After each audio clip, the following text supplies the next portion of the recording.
আপনার মেকআপ জগতের পথ চলাটা শুরু কিভাবে? আমি আসলে ছোটবেলা থেকেই মেকআপ নিয়ে থাকতে খুব পছন্দ করতাম। এক্সপেরিমেন্ট করতেন ছোটবেলা হ্যাঁ, থেকে?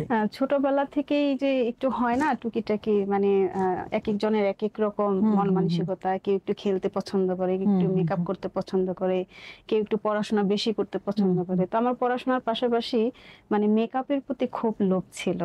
তো ওইখান থেকেই আসলে ইচ্ছা শক্তিটা ছিল যে বড় হয়ে আমি মেকআপ আর্টিস্ট হব। কিন্তু তখন তো অনেক ছোট ছিলাম, বুঝতে পারিনি যে সামনে আগাতে হলে কিভাবে এতটা পথ পাড়ি দিতে হবে বা জার্নি করতে হবে। তো ওই দিক থেকে আসলে খুব কঠিন হয়ে গিয়েছিল।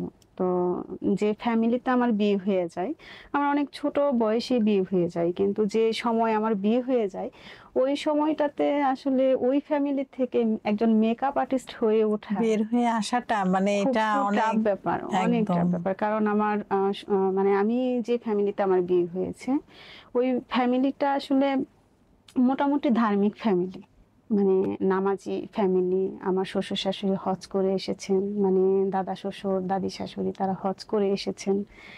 সেই ফ্যামিলি থেকে এই যে একজন মেকআপ আর্টিস্ট হিসেবে নিজেকে আসলে কল্পনা করা খুব টাফ ব্যাপার। তারপরেও তো আপনি আপনার আত্মবিশ্বাস, ধৈর্য এবং একাগ্রতা, কাজের প্রতি ভালোবাসা থেকে কিন্তু আজকে এই পর্যায়ে চলে এসেছেন বলেই আজকে আপনি আমাদের সাথে আছেন, এবং দর্শকও আপনাকে সেভাবেই নিয়েছেন।